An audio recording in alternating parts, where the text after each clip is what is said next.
Martial Pick, Kabanata 4813. Mahirap na hamon. Nakahinga ng maluwag si Yu Xiangdai. Mabuti. Sinabi sa akin ng mga taga-sect na tanungin ka tungkol dito. Dahil iyon ang iniisip mo, binigyan mo ako ng sagot, at mayroon akong tugon sa kanila. Bagamat wala si Brother Shu, hindi ako papayag na may mangbuli kay Queer gaya ng nakita ko sa kanyang paglaki. Isang ideya ang biglang pumasok sa isip ni Yang Kai habang sinusuri niya si Yu Xiangdai. Sinabi niya na nilinang niya ang heartfelt daw, at naranasan niya ang parehong karanasan ni Tao Lingwan. Ngayon, nasa 7th grade heaven opening realm na siya. Sa madaling salita, ang kanyang krisis ay nalutas nang siya ay dumanas ng cultivation dissonance sa nakaraan, na nagbigay daan sa kanya na makawala sa kanyang mga tanikala. Iyon ang dahilan kung bakit naging material ang kanyang miniature universe, at umakyat siya sa 7th grade. Kaya sino ang napili niyang partner noon? Nang hindi sinasadya, ang imahe ni Shu Linggang ay pumasok sa isip ni Yang Kai. Pagkatapos umalis ni Shu Linggang sa Star Boundary noong nakaraan, si Yu Xiangdai ay dumating upang doon pamwesto, at inalagaan niyang mabuti si Yang Kai. Ngayon, tila nag-aalala siya kay Ku Huashang. Ang karaniwang martial auntie ay hindi na sana ganoon kahaba. Tila nagmumungkahi na si Yu Xiangdai ay napakalapit kay Shu Linggang at sa kanyang mga disipulo. Habang si Yang Kai ay namangha sa paghahayag, nagtanong siya. Ano ang plano mong gawin, martial auntie? Umiling si Yu Xiangdai. Tungkol ito sa kung ano ang kailangan mong gawin, hindi sa plano kong gawin. Isang mapagpakumbabang Yang Kai ang nagtanong. Paki-enlighten me, martial auntie. Sumagot si Yu Xiangdai. Ang lugar kung saan nililinang ni Queer sa pag-iisa ay espesyal. Ito ay isang lugar sa Yin Yang Cave Heaven kung saan sinasanay ang puso ng isang cultivator. Ito ay tinatawag na Samsara Pavilion. Ang mga papasok dito ay makakaranas ng maraming reinkarnasyon, ngunit mananatiling hindi alam ito. Kapag nahanap na lamang ng isang tao ang kanyang tunay na pag-ibig, magagawa niyang malagpasan ang ulap at makuha ang kanyang tunay na puso. Sumimangot si Yang Kai dahil hindi niya maintindihan. Sinabi pa ni Yu Xiangdai. Ang Samsara Pavilion ay kung saan maraming babaeng disipulo ng Yin Yang Cave Heaven ang pipili ng kanilang mga makakasama sa buhay. Ang sinumang babaeng alagad na papasok sa Samsara Pavilion ay pansamantalang mawawalan ng alaala. Maaalala lamang niya ang mga bagay sa kanyang kasalukuyang buhay pagkatapos ng reincarnation. Sa mga pag-ikot ng reincarnation, makakatagpo siya ng maraming tao at mga kaganapan habang ang kanyang puso ay nababalisa. Ang mga lalaking disipulo ng Yin Yang Cave Heaven ay hindi mawawala ang kanilang mga alaala pagkatapos ng unang pagpasok. Kung ang dalawang tao ay nakatakdang magkasama, makikita nila ang isa't isa sa Samsara Pavilion. Iginiit ng mga taga-sect na kunin si Feng Chengxi na maging partner ni Queer. Siya ay nag-iisa at walang kapangyarihan na labanan ito, at hindi niya naiwasan ang problema sa karaniwang paraan ng paglinang sa pag-iisa. Ang Samsara Pavilion ang tanging lugar na maaari niyang puntahan. Kung walang humila sa kanya mula dito, siya ay mahuhulog sa limot sa buong buhay niya. Nang matapos niya ang kanyang mga salita, si Yu Xiangdai ay tila malungkot. Inakala ng mga tagalabas na ang mga babaeng disipulo ng Yin Yang Cave Heaven ay mga maluluwag na babae na magpapatulog lang sa sinumang lalaki, ngunit wala silang ideya na ang mga babaeng ito ang talagang pinakatapat na partner sa lahat. Iyon ay dahil halos lahat ng babaeng disipulo na nakahanap ng kapareha ay kailangang dumaan sa mga pagsubok sa Samsara Pavilion. Sa pamamagitan lamang ng hindi pagsuko sa isa't isa sa pamamagitan ng ilang muling pagkakatawang tao ay mananatili silang magkasama magpakailanman. Mula pa noong unang panahon, hindi na mabilang ang mga babaeng disipulo na nakalimutan sa Samsara Pavilion dahil hindi nila mahanap ang kanilang mga partner sa loob. Si Yu Xiangdai ay may senior sister na katulad ng kanyang tunay na ina o elder sister. Gayunpaman, hindi na siya nagpakita simula nang pumasok siya sa Samsara Pavilion. Tiyak na hindi patay ang senior sister na ito ngunit dumaraan pa rin siya sa mga round ng reincarnation sa Samsara Pavilion at hinding-hindi na niya makikita ang outside world sa buong buhay niya. Nakapunta na ba si Feng Chengxi sa lugar na iyon? Isang kislap ang sumilay sa mga mata ni Yang Kai. Ito ay hindi mahirap malaman. Dahil gusto ng mga mula sa Yin Yang Cave Heaven na magsama-sama ang mga core disciples na ito, tiyak na si Feng Chengxi ang susunod na papasok sa Samsara Pavilion pagkatapos ng Ku Huashang. Kung maaari niyang hilahin siya palabas ng Samsara Pavilion, iyon ang magiging resulta ng mga mula sa Yin Yang Cave Heaven na gustong makita. Mabuti. Tumango si Yu Xiangdai. Pumasok siya sa lugar hindi nagtagal pagkatapos magsimulang magtanim ng hiwalay si Queer. Ibig sabihin, ilang taon na siya sa loob. Napabuntong hininga si Yang Kai, iniisip na huli na siya para sumali sa karera. Itinaas ni Yu Ziangdai ang kanyang kamay para sinenyasan siyang kumalma. Kahit na pumasok siya sa Samsara Pavilion ilang taon na ang nakaraan, hindi talaga ito isang kalamangan. Tanging sa isang taos pusong-puso ay mahahanap ang kanilang kapareha sa Samsara Pavilion. Ikaw ang sumasakop sa puso ni Queer, kaya iyon ang pinakamalaking bentahe mo. Hindi katugma si Feng Chengxi sa bagay na ito. Higit pa rito. Sa palagay ko ang heart barrier na itinakda ni Queer noong pumasok siya sa Samsara Pavilion ay hindi madaling masira. Hindi makakamit ni Feng Chengxi ang kanyang layunin sa maikling panahon. Heart barrier. Nagdududang tanong ni Yang Kai. Paliwanag ni Yu Ziangdai. Bawat babaeng disipulo na gustong pumasok sa Samsara Pavilion para hintayin ang kanyang partner ay magtatakda ng heart barrier bago siya mawalan ng memorya. Sa pamamagitan lamang ng pagsira sa heart barrier na ito, maibabalik ng lalaking disipulo ang kanyang alaala at mailabas siya sa Samsara Pavilion. Ang pinakamababang antas ng heart barrier ay 3 buhay habang ang pinakamataas ay 9 na buhay. Nang marinig ang kanyang paliwanag, nagtanong si Yang Kai. Sa madaling salita, kailangan kong hanapin siya sa pamamagitan ng hindi bababa sa 3 reincarnation hanggang sa maximum na 9 na reincarnation at makuha ang kanyang puso upang masira ang kanyang heart barrier. Tama ba ako? Eksakto. Tumango si Yu Ziangdai. Pansamantalang nawala ng alaala si Queer pagkatapos pumasok sa Samsara Pavilion. Maaaring samantalahin ito ng iba kung napakadali ng heart barrier. Tumango si Yang Kai. Sa tingin mo, anong antas ng heart barrier ang itinakda ni Senior Sister Ku para sa kanyang sarili, Martial Auntie? Sumagot si Yu Ziangdai. Ang 3 buhay ay magiging napakadali dahil maaaring samantalahin siya ng iba habang ang 9 na buhay ay magiging napakahirap. Upang maging tapat sa iyo, ang Samsara Pavilion ay umiral ng hindi mabilang na mga taon, ngunit walang mga disipulo mula sa Yin Yang Cave Heaven ang nakabasag ng heart barrier ng 9 na buhay noon. Iyon ay dahil sa mas maraming rounds ng reincarnation, mas nagiging mahirap na makuha ang pagkilala ng kabilang partido at makuha ang kanyang puso. Naghihintay si Queer para sa iyo, ngunit hindi niya intensyon na gawing mahirap ang mga bagay para sa iyo, kaya, ang heart barrier na kanyang pinili ay hindi magiging masyadong madali o mahirap. Kung gaano karaming buhay ang dapat mong maranasan, malalaman mo lamang pagkatapos mong mahanap siya. Nang marinig iyon, ngumiti si Yang Kai at ipinakita ang kanyang mapuputing ngipin. Medyo mahirap na hamon iyon. Yu Ziangdai ngumuso. Sana ay magtiwala ka pa rin pagdating ng panahon. Sasabihin ko sa iyo ito, kung hindi mo mailabas si Queer doon, dapat manatili ka na lang sa loob ng tuluyan. Iniyuko ni Yang Kai ang kanyang ulo. Huwag kang mag-alala, Martial Auntie. Ilalabas ko si Senior Sister Ku sa Samsara Pavilion ng ligtas. Gayunpaman, bilang isang tagalabas, may karapatan ba akong pumasok sa Samsara Pavilion? Natatakot akong hindi papayag si Chen Shu. Panunuyan ni Yu Ziangdai. Ako na ang bahala. Gumamit ang walang hiyang matandang umutot na iyon. Ipapaalam ko sa kanya kung ano ang ibig sabihin ng paggamit ng lana ngunit bumalik na ginupit. Nang matapos ang kanyang mga salita, bigla siyang nalungkot. Kailangan lang magdusa si Warner. Nanatiling tahimik si Yang Kai dahil naramdaman din niyang wala siyang magawa sa puntong ito. Siya ay kinaladkad sa isang improvised plot habang siya ay hindi mapag-aalinlanganan. Ano man ang kahihinatnan, masasaktan si Tao Lingwan. Hindi nagtagal ay umalis si Yu Ziangdai dahil kailangan niyang maghanda para tulungan si Yang Kai na makapasok sa Samsara Pavilion. Hindi nagtagal pagkatapos niyang mawala, dumating si Chen Shu kasama si Tao Lingwan. Nang makita niya si Yang Kai, ngumiti siya at umupo. Pamangkin, salamat sa iyo at hindi nasaktan ang aking disipolo sa panahon ng cultivation dissonance. Noong una ay gusto kitang pasalamatan, ngunit dinala ka ni Junior Sister Yun ang nagmamadali. Ang tanging dahilan kung bakit tayo napunta dito sa pagkakataong ito ay gusto ni Warner na personal na ipahayag ang kanyang pasasalamat. Sigurado akong may kamalayan ka na medyo mahiyain siya, kaya kailangan kong sumama sa kanya. Dati, tinawag niyang Martial Nephew, si Yang Kai, pero pamangkin, na ngayon. Tila itinuring niya ngayon ang binata bilang kapamilya niya. Nanatiling kalmado si Yang Kai habang tumango.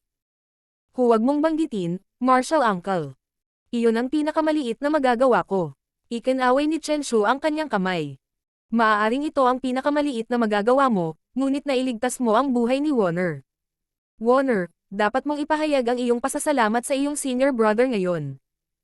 Pagkatapos humakbang pasulong, binati ni Tao Lingwan si Yang Kai sa eleganteng paraan at sinabi sa mahinang boses. Maraming salamat sa pagpapahiram sa akin, Senior Brother Yang.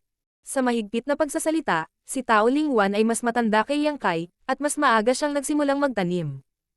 Siya dapat ang kanyang senior sister, ngunit sinabi sa kanya ni Chen Shu na tawagin siyang senior brother, kaya medyo kapansin-pansin ang kanyang intensyon. Tinitigan siya ni Yang Kai at malumanay na sumagot.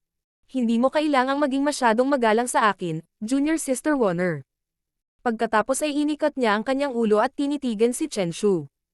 Martial Uncle, sa totoo lang, naghahanda akong pumasok sa Samsara Pavilion para hanapin si senior sister ko. Nang marinig iyon, bahagyang nanginig si Tao Lingwan habang ang ngiti sa mukha ni Chen Shu ay natigil. Ilang sandali pa, tumango siya. Mukhang sinabi na sa iyo ni Junior Sister Yu ang lahat. Oo, hindi ito itinanggi ni Yang Kai. Napaungol si Chen Shu at pinasadahan ng mga daliri ang kanyang balbas. Matapos itong pag-isipan, sinabi niya. Pamangkin, ang haring ito ay hindi sinasadyang gumawa nito. Wala akong ibang pagpipilian, kaya sana mapatawad mo ako. Si Tao Lingwan ang dapat magdesisyon kung patatawarin niya si Chen Shu, hindi si Yang Kai, kaya, hindi siya tumugon sa kanya. Gayunpaman, nakasalalay sa iyo ngayon ang kinabukasan ni Warner. Hindi ako tumututol sa paghahanap mo kay Marshal Nisco, pero paano si Warner? Iiwan mo ba siya? Sumagot si Yang Kai. May solusyon sa bawat problema sa mundo. Pagkatapos ay lumingon siya kay Tao Lingwan at malumanay na nagsalita. Junior sister, hindi pa tayo magkakilala noon dahil kakakilala lang natin kalahating buwan na ang nakalipas, at wala kang alam tungkol sa akin. Nagbitiw ka ba sa pagiging nakatali sa akin ng tuluyan dahil lang sa impluwensya ng secret art? Sa harap ng kanyang tanong, ibinaba ni Tao Lingwan ang kanyang ulo. Maya-maya, sumagot siya sa mahinang boses. Susunod ako sa aking master.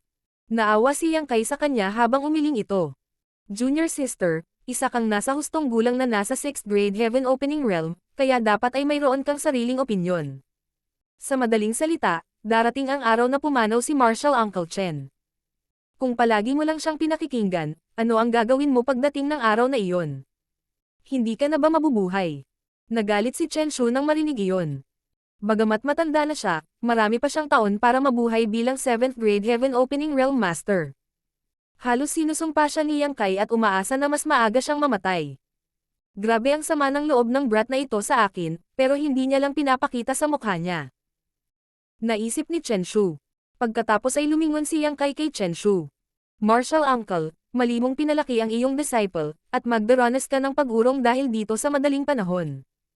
Sa pagharap sa pamumuna ng isang junior, isang nahihiyang Chen Shu ang pamitik ng kanyang manggas at tumayo mula sa upuan. Hindi ako sang-ayon sa sinabi mo, Martial Nephew. Ginagawa ko ang lahat ng may malinis na budi. Mula sa kanyang pananaw, kung masusunod lang ni Yang Kai ang kanyang plano, hindi lamang maliligtas ang Yin Yang Cave Heaven mula sa nakakahiyang sitwasyon, ngunit makakahanap din siya ng angkop na kapareha para sa kanyang disipulo. Kaya naman, walang bahid ng guilt sa tono niya nang sabihin niya iyon. Martial Pick, Kabanata 4814. Ang aking desisyon. Pagkaalis ni Chen Shu na nagtataka, sinundan siya ni Tao Lingwan.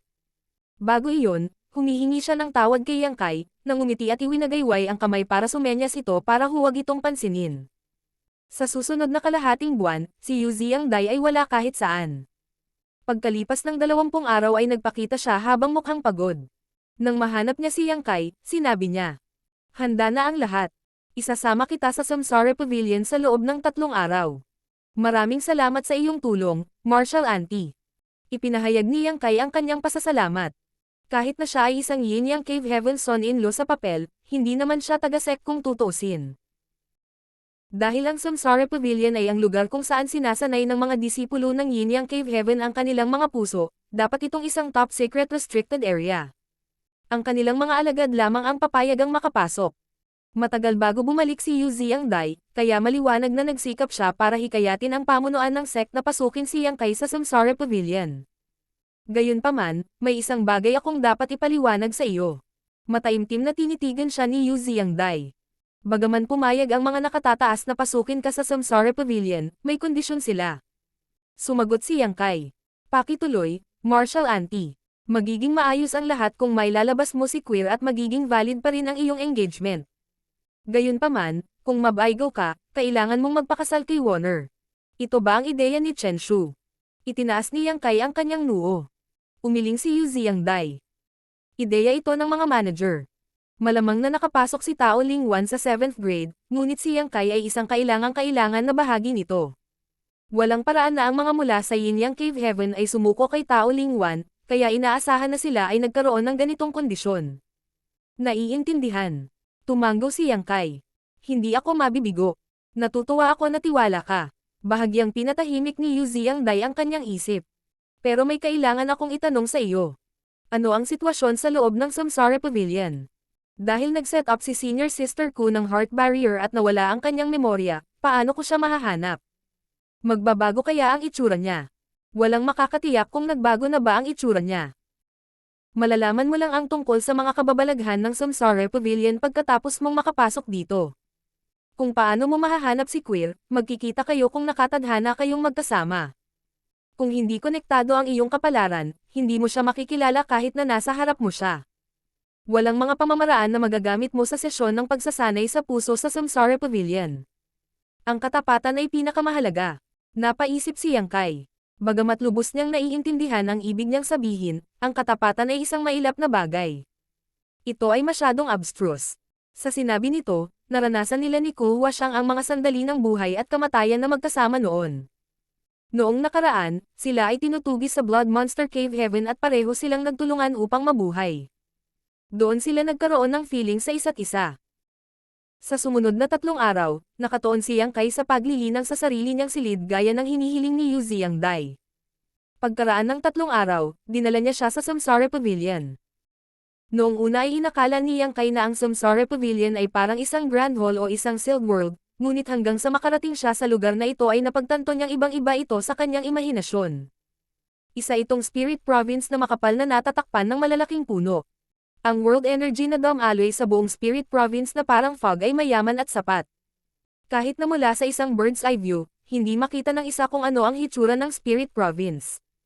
Isa itong mahalagang lugar sa Yin Yang Cave Heaven, kaya inaasahan na mayroong Heaven Opening Realm Master na nagbabantay sa lugar na ito. Bukod dito, ang tao ay isang 7th grade Heaven Opening Realm Master. Walang duda na ang gwardya na ito at si Yu Ziangdai ay magkakilala, at alam niyang dadalhin niya si Yang Kai sa Samsara Pavilion sa araw na ito. Sa makatuwid, pagkatapos ng kaunting maliit na pag-uusap kay Yu Ziangdai, pinayagan niya silang makapasa. Pagpasok sa Spirit Province, dumating sila sa gilid ng masukal na kagubatan. Agad na natatanaw ni Yang Kai ang isang malawakang shopping district kung saan maraming mga disipulo ng Yin Yang Cave Heaven ang gumagalaw ng magkasama. Ang ilan sa kanila ay ayaw maghiwalay ng landas habang sila ay nagpaalam sa isa't isa sa pamamagitan ng mapagmahal na mga salita. Pagkatapos nito, ang mga babaeng disipulo ay matatag na papasok sa kagubatan at mawawala habang umaasang mahahanap sila ng kanilang mga kasama. Ang mga lalaking disipulo ay maghihintay ng ilang sandali bago pumasok din sa kagubatan. May ilang lalaki at babae din na kusang pumasok sa kagubatan. Sa kabilang banda, may isang magkasintahang kakalabas lang ng kagubatan. Kasing tamis ng pulot ang ngiti ng babae habang ang lalaki naman ay buong pagmamahal na nakatingin sa kanya. Para bang siya ang buong universe at walang ibang tao sa mundo sa paningin niya. Gayunpaman, mayroon ding ilang nanlulumaw na mga lalaki at babae na ang mga mukha ay puno ng luha. Sa pagtingin sa mga batang disipulo na pumasok at umalis sa kagubatan, si Yu Ziangdai ay bumantong hininga. Maraming mag-asawa na nag-iisip na ang kanilang pagmamahal sa isa't isa ay hindi kailanman magbabago ay hindi makakalampas sa mga pagsubok sa Samsara Pavilion, at kailangan nilang maghiwalay ng landas bilang isang resulta. Ang lugar na ito ay kung saan hinahanap ng mga disipulo ng Yin Yang Cave Heaven ang kanilang mga kapareha, ngunit ito rin ang pinagmumula ng pagdurusa para sa marami sa atin. Curious na tanong ni Yang Kai. Martial Auntie, hindi mo ba sinabi na ang isang babaeng disipulo ay mahuhulog sa limot sa Samsara Pavilion kung hindi masira ang kanyang heart barrier? Bakit may nakikita akong mga babaeng alagad na umaalis sa kagubatan habang humihikbi? Sa palagay ko ay hindi nagawa ng mga kasosyo nilang lalaki na basagin ang kanilang heart barriers. Ipinaliwanag ni Yu Ziangdai. Talagang malilimot ang isang babaeng disipulo kung hindi masira ang kanyang heart barrier. Gayunpaman, Kung nag-set up lang siya ng heart barrier ng 3 buhay para sa kanyang sarili, mababawi pa rin niya ang kanyang memorya pagkatapos ng 3 reincarnation kahit na walang silbi ang lalaking disipulo. Gayunpaman, hindi ito mangyayari kung mayroong higit sa 3 pagkakatawang tao. Ang mas maraming rounds ng reinkarnasyon sa Samsara Pavilion, mas mahirap para sa babaeng disipulo na makilala ang kanyang sarili. Tumango si Yang Kai. Nakuha ko. Pumasok ka na. Wala kang kailangang gawin. Hayaan mo lang ang kalikasan na kunin ang landas nito. Oo, sagot ni Yang Kai at humakbang pasulong at ang kanyang figure ay hindi nagtagal ay nilamon ng hamog. Si Yu Ziyangdai ay nanatili sa parehong lugar ng ilang sandali bago nagpas siyang umalis. Gayunpaman, sa sandaling lumingon siya, nakita niya ang 2 tao na naglalakad patungo sa kanya. Kumunot ang noo niya at may pag-aalinlangang tumingin sa kanila. Anong ginagawa ninyo sa Samsara Pavilion, Senior Brother Chen? Ang 2 ito ay walang iba kundi sina Chen Shu at Tao Lingwan. Habang naglalakad si Chen Shu sa unahan, si Tao Lingwan ay sumunod na malapit sa likuran. Sinamon siya ng tingin ni Chen Shu at sumagot. Ano pa ang ginagawa namin dito? Sinulyapan ni Yu Ziyangdai si Tao Lingwan, na nasa likuran niya, at agad na napagtanto kung ano ang nangyayari. Ang kanyang ekspresyon ay nagbago ng husto habang siya ay pumutol. Nasisiraan ka na ba ng bait? Wala ka bang pakialam sa kanyang buhay o kamatayan dahil lamang sa gusto mong hayaang makuha ng isa mong disipolo ang lahat ng mga benepisyo? Tao ka pa ba? May walang emosyong ekspresyon sa mukha ni Chen Shu habang hindi siya nabigla sa paratang nito. Lumingon lang siya kay Tao Lingwan at sinabing, pumasok ka na, mag-ingat ka. Tumango si Tao Lingwan at humakbang pasulong. Bigla siyang tumalikod at napaluhod bago marahang idiniin ang kanyang noo sa lupa ng 3 beses sa harap ni Chen Shu. Pagkatapos niyang tumayo sa katahimikan, hinaranggan siya ni Yu Ziyangdai at hinikayat siya sa pagsasabing, Warner, huwag kang masyadong tanga. Sabihin mo lang sa akin kung may nagpilit sa iyo na gawin ito. Paninindigan kita. Ibinaba ni Tao Lingwan ang kanyang ulo at umiling. Makinig ka sa akin. Bumalik ka sa akin, at may pag-uusapan tayo. Sabi ni Yu Ziyangdai at inilahad ang kanyang kamay. Gayunpaman, iniwasan ito ni Tao Lingwan at sumagot sa mahinang boses. Pakiusap, hayaan mo akong pumasok, Martial Auntie. Hindi. Direktang tinanggihan siya ni Yu Ziyangdai. Kahit narito ang mga ancestor para hikayatin ako, hindi kita papasukin sa Samsara Pavilion. Hindi iyon lugar na dapat mong puntahan. Pagkatapos ay umirap siya kay Chen Shu. Talagang magaling kang master sa kanya, hindi ba? Ano ang ginawa ni Warner para maging malas ka para maging disipulo mo? Tahimik na tinitigan siya ni Chen Shu nang walang anumang balak na pabulaanan siya. Nang gustong magsalita pa ni Yu Ziyangdai, biglang tumangala si Tao Lingwan at tumingin sa kanya. Huwag mong sisihin ang aking master, Martial Auntie. Ito ang desisyon ko, ngumisi si Yu Ziyangdai. Alam ko ang iyong ugali. Walang paraan na ito ang iyong desisyon. Halatang pinilit ka nitong matandang umutot na ito na pumasok sa Samsara Pavilion para makamit ang kanyang layunin. Sa harap ng kanyang mabangis na akusasyon, si Chen Shu ay hindi kailanman nagpaliwanag ng anuman at tumingin lamang sa ibaba. Nagsalita si Tao Lingwan sa mas matatag na tono. Martial Auntie, ito ang unang desisyon na ginawa ko para sa aking sarili pagkatapos ng lahat ng mga taon na ito. Pakiusap huwag mo akong pahirapan. Nakasimangot si Yu Ziyangdai habang inililibot niya ang kanyang tingin sa pagitan nina Tao Lingwan at Chen Shu. Sa sandaling iyon, nagdududa siya sa sarili. Higit pa rito, hindi pa niya nakita si Tao Lingwan na nagsasalita sa ganoon kalakas na boses na may determinadong tingin. Tinitigan niya ng masama si Chen Shu sa pagtatangkang hanapin ang sagot, ngunit tumanggo lamang ito bilang katahimikan. Sa sandaling iyon, si Yu Ziyangdai ay nasa isang dilema. Kinailangan ng isang tao ang matinding lakas ng loob upang magpasya na pumasok sa Samsara Pavilion. Inisip niya noong una na iyon ang utos ni Chen Shu, ngunit mukhang hindi ito ang kaso ngayon. Matapos itong pag-isipan, sinabi niya, Warner, bakit mo gustong pumasok sa Samsara Pavilion? Hinahanap ni Yang Boy si Queer. Kahit pumasok ka, baka hindi ka na makalabas ulit. Kung ganoon, tuluyan kang makulong sa loob. Muling nagsalita si Tao Lingwan sa maliit na boses. Mag-iingat ako. Hindi. Umiling si Yu Ziyangdai. Hindi naman siguro ligtas ka sa pag-iingat. Hindi kita papasukin. Kapag pumasok ka sa lugar na iyon, mapupunta ka sa isang kakilakilabot na kalagayan. Kahit hindi ako makapasok ngayon, gagawin ko bukas. Kahit hindi ako makapasok bukas, gagawin ko kinabukasan, maliban na lang kung maaari kang manatili dito ng tuluyan. Tumingin si Tao Lingwan sa kanyang mga mata nang walang balak na umatras. Nawalan ng masabi si Yu Ziangdai. Ang bawat disipulo ng Yinyang Cave Heaven ay may karapatang pumasok sa Samsara Pavilion. Parang hindi siya pwedeng manatili dito ng tuluyan para harangin ang kanyang dinadaanan. Hindi niya dapat napigilan siya sa pagpasok sa lugar sa simula. Kung nagdududa siya ngayon lang, 100% na siyang sigurado na hindi pinilit ni Chen Shu si Tao Lingwan na gawin ito. Sarili niyang desisyon ang pumasok sa Samsara Pavilion. Habang siya ay nasa tulala, biglang sumugod si Tao Lingwan. Nang matauhan si Yu Ziangdai, mabilis niyang inabot ang kanyang kamay. Agad na lumitaw si Chen Shu sa kanyang harapan at itinulak ang kanyang palad. Pareho silang pinalipad ng ilang dosenang metro. Umirap si Yu Ziangdai sa kanya. Gusto mo ba siyang mamatay? Sumagot si Chen Shu sa malungkot na boses. Gusto niyang pumasok para maghanap ng sarili niyang sagot. Akala mo ba wala akong balak na pigilan siya? Wala sa inyo ang talagang nakakaalam kung ano siya. Kapag nakapagdesisyon na siya, walang makakapagpabago sa isip niya. Tinanggap ko siya bilang isang disipulo noong siya ay sanggol pa lamang at ako ang nagpalaki sa kanya ng mag-isa. Maaaring siya ang aking disipulo, ngunit siya rin ay tulad ng isang anak sa akin. Si Yu Ziangdai ay hindi nakaimik. Naalala niya ngayon na si Chen Shu ay talagang palaging tinatrato si Tao Lingwan na parang isang mahalagang kayamanan.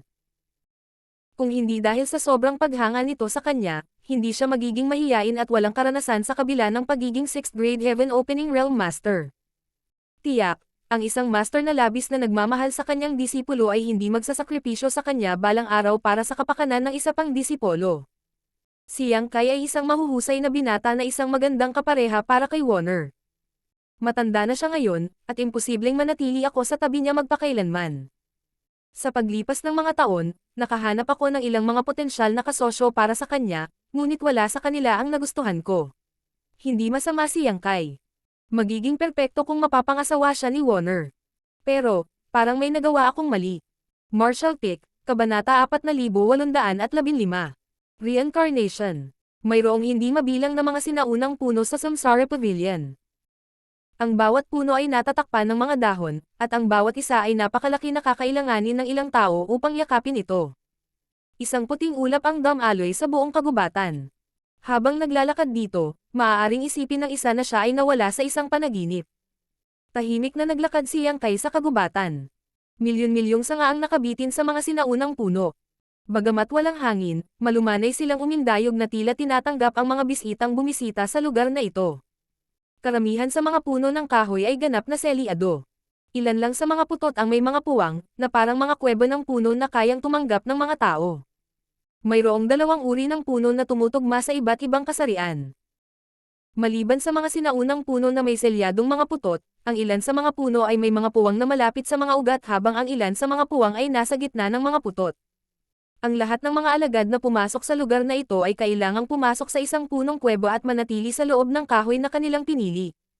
Sa tulong ng misteryosong kapangyarihan ng kagubatan, makapasok sila sa tunay na Samsara Pavilion at dumaan sa mga reincarnation para sanayin ang kanilang mga puso. Dati, sinabi ni Yu Ziangdai kay Yang Kai ang tungkol sa mga bagay na dapat niyang tandaan sa Samsara Pavilion.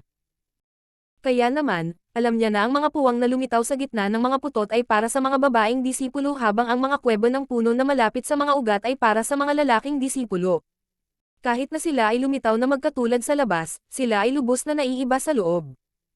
Kung ang isa ay pumili ng maling tree cave, hindi sila makapasok sa totoong Samsara Pavilion. Ang hirap ng heart barriers na ang mga babaeng disipulo ng Yinyang Cave Heaven setup ay may kinalaman sa mga lokasyon ng mga sinaunang puno. Habang lumayo sila, mas mahirap ang heart barrier na magagawa nilang iset up.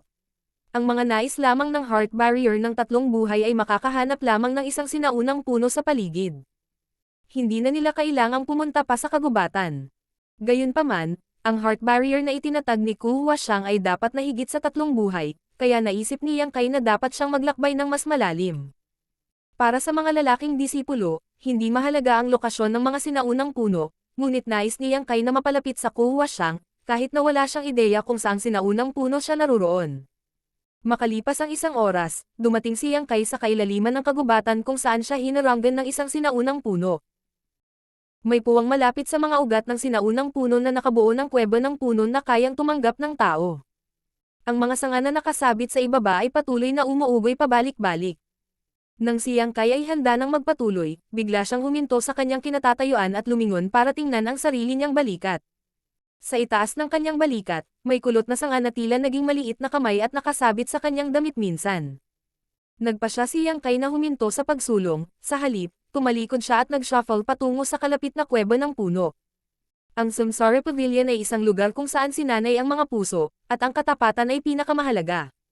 Sinabi sa kanya ni Yu Ziyangdai na hayaan ang kalikasan na kunin ang landas nito, at handa siyang sundin ang payo nito. Pagpasok sa tree cave, naupo si Yang Kai na naka-cross legs. Medyo malaki ang tree cave kaya hindi siya masikip habang nakaupo sa loob. Matapos niyang mawala ng laman ang kanyang isipan saglit, ang kuweba ng puno ay biglang nagsimulang umikot at sumara hanggang sa tuluyan na siyang natakpan nito. Mula sa labas, tila walang anumang bakas na nagmumungkahi na minsan ay may tree cave dito. Nang mapagtanto na ang kanyang mga iniisip ay tumatakbo ng ligaw, si Yang Kai ay mabilis na hinayla ang sarili at tumigil sa paglalaban. Dumating ang isang sandali na tila iniwan ng kanyang kaluluwa ang kanyang katawan nang dumaan ito sa isang makulay na daanan at umabot sa hindi kilalang lugar. Ang lahat ay nangyayari tulad ng inilarawan ni Yu Ziyangdai, kaya matiyagang naghintay si Yang Kai. Isang sandali ang tila lumipas, ngunit naramdaman din na tila milyon-milyong taon na ang lumipas. Sa wakas, isang kislap ng liwanag ang nakita sa dulo ng makulay na daanan. Mabilis na lumawak ang liwanag hanggang sa wala nang makitang iba pa si Yang Kai. Samantala, napagtanto niya na ang kanyang kaluluwa sa wakas ay dumaong sa lupa, at siya ay nilagyan ng isang bagong katawan. Naririnig niya ang mga tunog ng mga sandata na naglalapit sa isa't isa. Ang ingay ng lugar, at halatang nagsisigawan ang mga tao sa paligid niya. Tumingin si Yang Kai sa paligid at napagtanto na nakatayo siya malapit sa isang arena. Siya ay karaniwang nasa gitna ng isang grupo ng mga tao. Sa entablado, dalawang figure ang nakakulong sa matinding labanan habang hawak nila ang kanilang mga sandata. Pagkatapos ng ilang sandali ng pagmamasid, napagtanto ni Yang Kai na kahit na ang kanilang mga diskarte ay mukhang sophisticado, sila ay talagang marangya ng walang gaanong kapangyarihan. Nakakunot ang noo niyang sinuri ang sarili at napagtanto niyang may espesyal na kapangyarihan na dumadaloy sa kanyang mga meridian. Ito ay hindi world energy, kahit na ito ay katulad.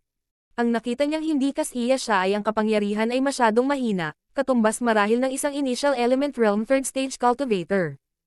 Bago pa niya ma-familiarize ang sarili sa sitwasyon, narinig na naman ang crowd na naghiyawan dahil may nanalo sa stage. Mukhang hindi ito life or death na labanan. Ang isang tao ay malinaw na mas makapangyarihan. Habang ang natalo ay kinuyam ang kanyang kamao at inamin ang pagkatalo, ang nagwagi ay tumugon sa kanya ng may paggalang. Harmony ang atmosphere. Ito ang tunay na Samsara Pavilion, na maaari ding tawaging Samsara World. Mayroong hindi mabilang na Samsara World sa Samsara Pavilion. Maaaring iba ang Samsara World na pinasok ng bawat tao. Dalawang tao lamang na ang mga puso ay konektado ang nagkaroon ng pagkakataong makapasok sa parehong Samsara World at dumaan sa reinkarnasyon ng magkasama. Mula sa hitsura nito, naisip ni Yang Kai na ang martial daw ng Samsara World na kanyang pinasok ay medyo mababa, ngunit hindi iyon mahalaga. Ang dahilan kung bakit siya narito ay upang hanapin si Ku Huashang, hindi tulad ng dati niyang karanasan sa Small Source World kung saan kailangan niyang bumangon upang maging isang Panginoon sa mundong iyon. Kaya, ang mababang martial daw ay hindi isang malaking bagay. Sigurado siya na si Ku Huashang ay nasa Samsara World din. Kung saan siya hahanapin, siya ay walang alam. Tiyak, hindi siya interesado sa mga laban sa entablado. Ang pinakamabigat na isyu sa kanya ay ang malaman ang higit pa tungkol sa mundong ito at hanapin si Ku Huashang. Sakto nang tumalikod na siya at akmang aalis na, isang matandang may goatee ang bumungad sa entablado na may dalang pirasong dilaw na telang seda. Matapos walisin ang mga tao sa paligid ng entablado, inihayag niya. Ang susunod na laban. Yang Kai laban kay Luoan Guo.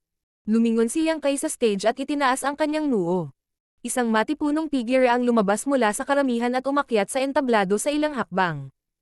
Ang mabigat niyang pagkakatayo ay naging sanhi ng bahagyang pagyanig ng entablado. Ang lalaki, na mukhang isang oso, ay sumulyap sa karamihan ng tao at napunit ang kanyang pangitaas, na nagpakita ng kanyang mabalahibong dibdib. Pagkatapos ay humihingi siya ng pag-alit. Nasaan si Yang Kai? Lumabas ka para sirain kita. Napangiti si Yang Kai, iniisip na ito ang ibig sabihin ni Yu Ziyangdai sa pagpapahintulot sa kalikasan na gawin ang landas nito. Ang paraan ng pagsasanay sa isang cultivator sa Samsara Pavilion ay katulad ng sa Small Source World. Pagkatapos niyang makapasok sa Samsara World na ito, binigyan siya ng bagong identity, buti na lang hindi napalitan ang pangalan niya dahil Yang Kai pa rin siya. Ngayon lang, wala siyang ideya kung saan hahanapin ang mga pahiwatig na makakatulong sa kanya na mahanap si Ku Huaxiang. Ngayon, tila makakatulong sa kanya ang laban sa entablado. Tumalikod siya at naglakad patungo sa stage. Nagkusa ang mga tao na humiwalay sa magkabilang panig. Nang marating niya ang entablado na halos baywang ang taas, idiniin niya ang kanyang mga kamay dito at tumalon. Nang makita iyon, nagtawanan ang mga tao. Lahat ng umakyat sa entablado ay gagawin ang lahat para ipakita ang kanilang galing. Ang iba't ibang kasanayan at galaw ay magbibigay ng palakpakan mula sa karamihan. Ito ang unang pagkakataon na nakakita sila ng isang taong clumsily umakyat sa entablado tulad ng ginawa ni Yang Kai. Sa entablado, nakanganga si Luoan Guo sa mahinang Yang Kai, na ang mga paa ay tila kasing manipis ng mga sanga, at ngumiti. Ikaw ba si Yang Kai? Inilagay ni Yang Kai ang kanyang kaliwang kamay sa hilt ng espada sa kanyang baywang. Natuklasan na lang niya na may espadang nakasabit doon. Noon niya napagtanto na isa pala siyang eskrimador sa Samsara World na ito. Dahil dito, nagpasya siyang maglaro kasama.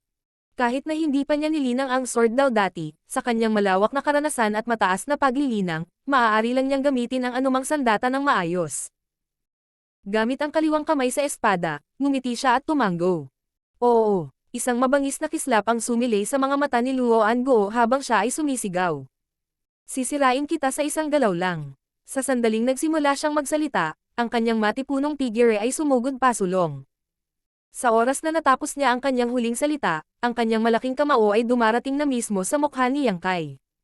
Iyon ang unang pagkakataong dumating si Yang Kai sa Samsara World na ito, kaya wala siyang alam tungkol sa lugar na ito. May intensyon siyang alamin ang pagkakaiba ng sarili niyang martial daw at ng ibang lalaki, kaya hindi niya sinubukang iwasan ang pag-atake. Sa mga nanonood, tila natulala siya at nakaugat sa lugar. Kasunod ng isang malakas na pagsabog, ang buong entablado ay yumanig ng kaunti. Luoan Guo ay hindi nakasire sa kanyang kalaban. Nahaharap sa kamao na maaaring pumatay ng tigre, mabilis na pinalawak ni Yang Kai ang kanyang kamao at direktang sinalubong ang pag-atake. Bilang resulta, hindi napigilan ni Yang Kai na mapa-atres hanggang sa marating niya ang gilid ng entablado. Mabilis niyang pinadyak ang paa sa lupa para patatagin ang sarili. Sa pagtama, nagsimulang lumitaw ang mga bitek sa sahig na gawa sa kahoy sa paligid ng kanyang paa. Sa kabilang banda, napaatras lang ng kaunti si Luoan Guo bago niya napatatag ang sarili. Pagkatapos ay tumingin siya kay Yang Kai nang may pagtataka. Samantala, nagkagulo ang mga nanonood. Gulat na titig sa kanya ang mga tumawa kay Yang Kai kanina. Ibang-iba ang dalawang tao sa entablado pagdating sa kanilang mga build. Noong una ay inakala ng mga nanonood na ang mananalo ay mabubunyag lamang sa isang galaw, at ang matatalo ay maaaring mawalan pa ng buhay. Gayunpaman, sa hindi inaasahan, si Yang Kai, na mukhang payat at mahina, ay nagawang pigilan ang pag-atake ni Luoan Guo. Bagamat mukhang hindi siya komportable, nagawa pa rin niyang magtagumpay. Sa mga manonood, kapag magkapantay ang dalawang kalaban ay magiging interesante ang laban. Nakakatamad panoorin ang isang labanan kung saan madaling talunin ang kabilang partido. Nang makitang mapanghamon si Yang Kai, agad nilang pinalakpakan siya para mapanatili siyang motibasyon. Napakunot-noo si Luoan Guo dahil nahihiya siya sa katotohanang hindi niya nagawang basagin si Yang Kai sa isang galaw lang tulad ng kanyang pinagyayabang. He then snorted. Bagay ka talaga, brat. Matagumpay mong nalabanan ang aking pag-atake minsan. Tingnan natin kung magagawa mong iwasan ang pangalawa at pangatlong pag-atake ko. Sa susunod na sandali, humakbang siya patungo kay Yang Kai habang ang kanyang mga paa ay nanginginig sa lupa. Pagkatapos ng pagpapalitan ng mga galaw, si Yang Kai ay nagkaroon ng mas mahusay na pag-unawa sa kanyang sariling lakas. Walang malaking agwat sa pagitan ng kanyang kapangyarihan at ni Luoan Guo. Ang pinagkaiba lang ay mas mahina ang kanyang pisikal na lakas kaysa sa kabilang partido, kaya naman ngayon lang siya nahirapan. Sa sandaling iyon, napunit siya sa pagitan ng pagtawa at pagluha. Sa paglipas ng mga taon, hindi siya nakaranas ng pag-urong pagdating sa kanyang hilaw na pisikal na lakas. Ito ay isang bagong karanasan para sa kanya sa Samsara World. Nasa gilid na siya ng entablado, kaya't kung patuloy siyang umuurong ay mahuhulog siya. Kaya naman, sa pagharap sa hampas ni Luo Anguo, tumakbo siya pasulong at sinalubong siya. Gamit ang kanyang kaliwang kamay sa hilt, binunot niya ang espada habang may kumikislap na kislap sa sandata at nakasilo sa mga nanonood. Matapos maglampaso ang dalawang figure, dahan daw ang ibinalot ni Yang Kai ang kanyang espada. Martial Pick, Kabanata 4816. Meng Manor. Biglang tumahimik ang maingay na mga tao habang nakatitig sa dalawang figure sa entablado.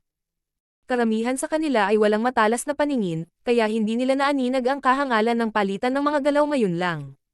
Iilan lamang sa mga nanonood ang pumikit at tumingin kay Yang Kai na may seryosong ekspresyon. May nanalo na ngayon sa entablado. Walang mga paghihigpit pagdating sa mga laban ngayon. Hindi mahalaga kung gugustuhin ng isa na gumamit ng sandata o lumaban gamit ang kanyang mga kamay hanggat maaari niyang manalo sa labanan, kaya, hindi nilabag ni Yang Kai ang mga patakaran sa pamamagitan ng paggamit ng kanyang espada. Hindi bumagsak si Luo Anguo, ngunit nang hawakan niya ang kanyang lalamunan, napagtanto niyang basa ito. Pagbaba niya ay nakita niyang puno ng dugo ang kamay niya. Hanggang sa mga sandaling ito ay nakaramdam siya ng sakit na nagmumula sa kanyang leeg. Isang napakaraming ekspresyon ang bumungad sa kanya. Alam niya na ang kabilang partido ay hindi nilayo na patayin siya, kung hindi, siya ay pinugutan ng ulo sa halip na maputol ng bahagya.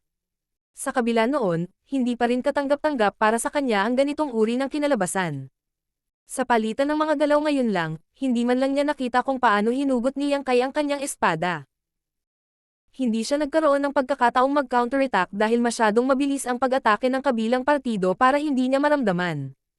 Ang matandang lalaki na may goatee ay tila nakatanggap ng tagubilin nang siya ay mabilis na umakyat sa entablado at inihayag. Ang nanalo ay si Yang Kai. Kasunod nito, sinabihan niya silang dalawa na umalis sa stage at hindi na nagsalita pa. Sa susunod na kalahating araw, mas maraming tao ang tumalon sa entablado para makipaglaban. Ang ilan sa kanila ay mahihinang cultivator na may makikinang na galaw habang ang ilan sa kanila ay tunay na makapangyarihan. Habang pinagmamasdan nito ni Yang Kai, napagtanto niya na tila may proseso ng pagpili na nagaganap dito, kahit na hindi siya sigurado kung para saan iyon. Buti na lang at nag-uusap ang mga tao sa paligid niya kaya napag-iisipan niya kung ano ang nangyayari sa daldalan. Ang pamilya Meng ay nagpatakbo ng isa sa pinakamalaking negosyo sa White Jade City, kaya inaasahan na sila ay napakayaman. Gayunpaman, ang kanilang kayamanan ay pinagnanasaan ng maraming tao bilang resulta. Ilang araw lang ang nakalipas, hiniling ng mga bandidong bundok mula sa Hidden Treasure Peak na bigyan sila ng pamilya Meng ng 100,000 pilak na barya at 10 magagandang alipin bawat buwan, kung hindi, sisirain nila ang pamilya Meng. Ang Hidden Treasure Peak ay unang inookupahan ng isang maliit na grupo ng mga bandido sa bundok, at hindi sila nagdulot ng anumang tunay na banta.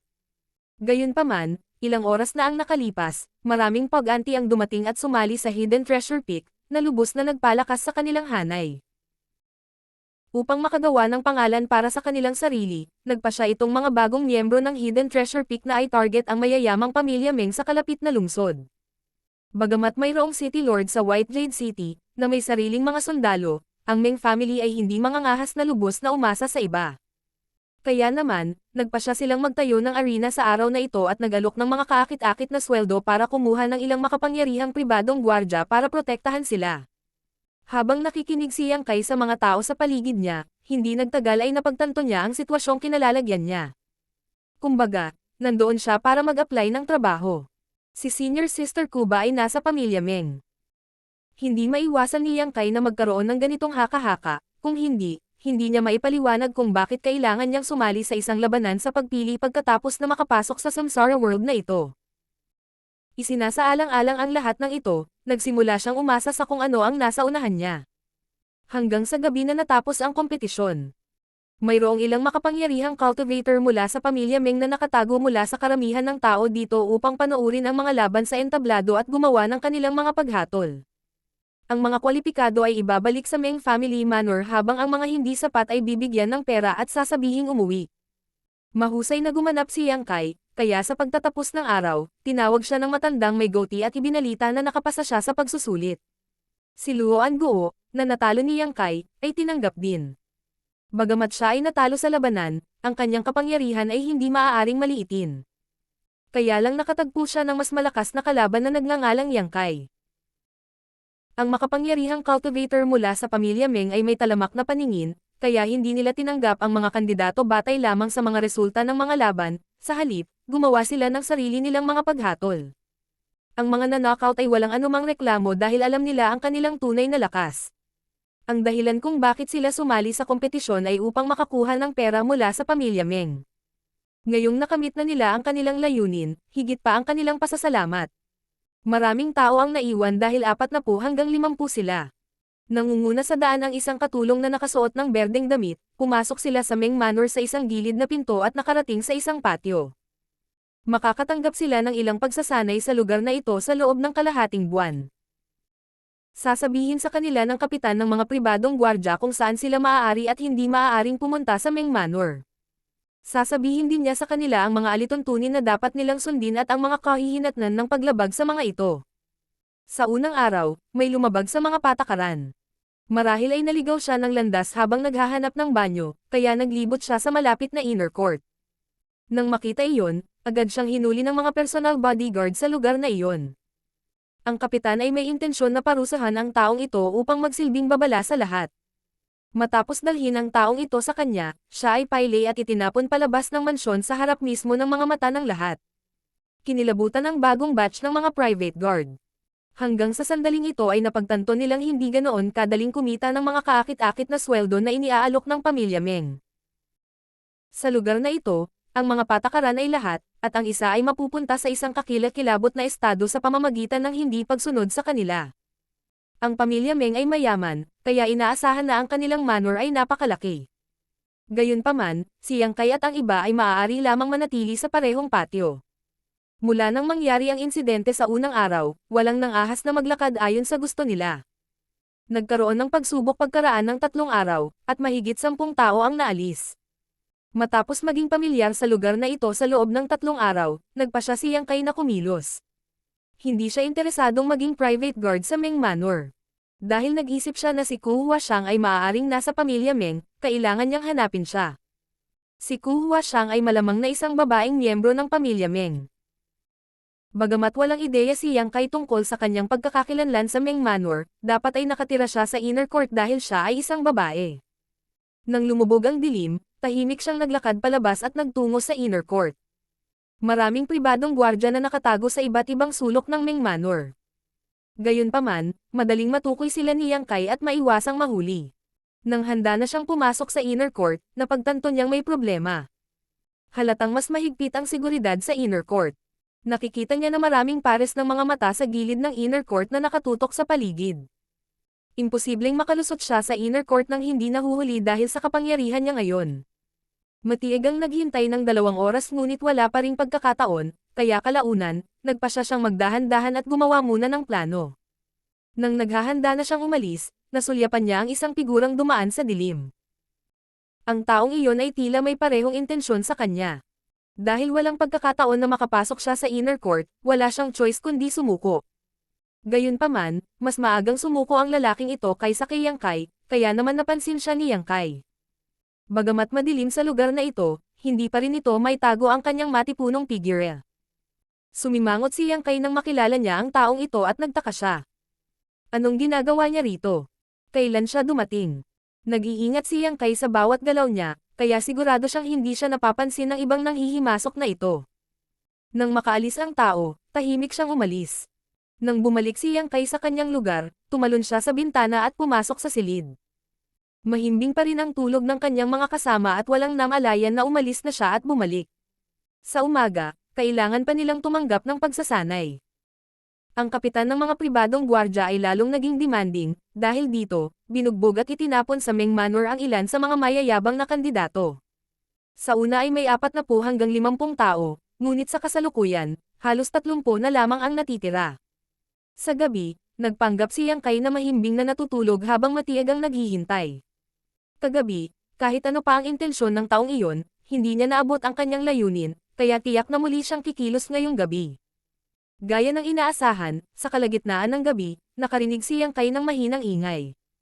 Kung hindi niya binigyang pansin ang paligid, hindi niya ito maririnig. Nang matiyak na mahimbing na natutulog ang kanyang mga kasama sa silid, tahimik na bumangon si Yang Kai. Pagkalabas ng patio, nakita niya ang matipunong figure na magaling mag-navigate sa dilim at dumiretso sa loob ng court. Mahigpit siyang sinundan ni Yang Kai. Gayunpaman, hindi pa rin niya maisip ang intensyon ng tao ngayong gabi. Katulad kagabi, nanatiling nakatago ang tao at pinagmasdan ang paligid ng 2 oras bago umalis.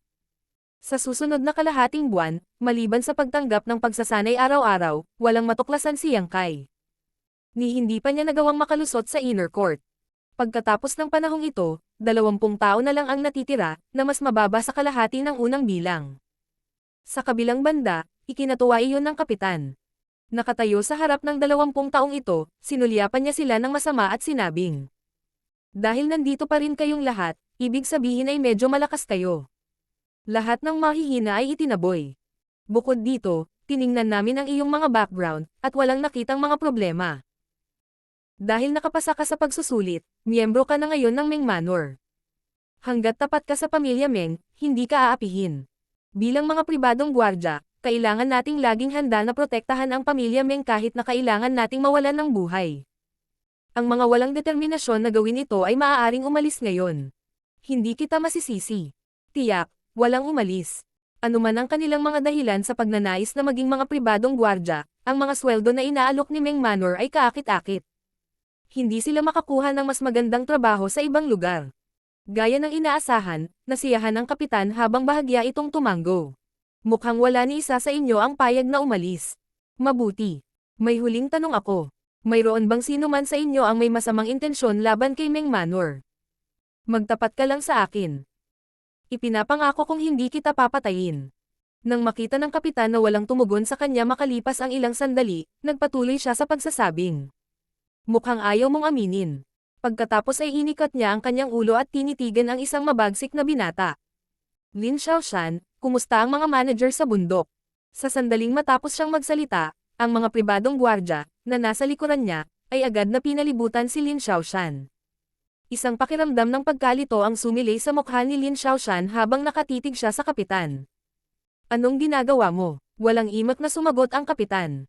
Alam mo kung ano ang ginagawa namin. Sumimangot si Lin Xiaoshan, ngunit hindi nagtagal ay napangiti siya. Paano mo nalaman? Dahan daw ang umiling ang kapitan. May kanya-kanya tayong paraan. Tumango si Lin Xiaoshan.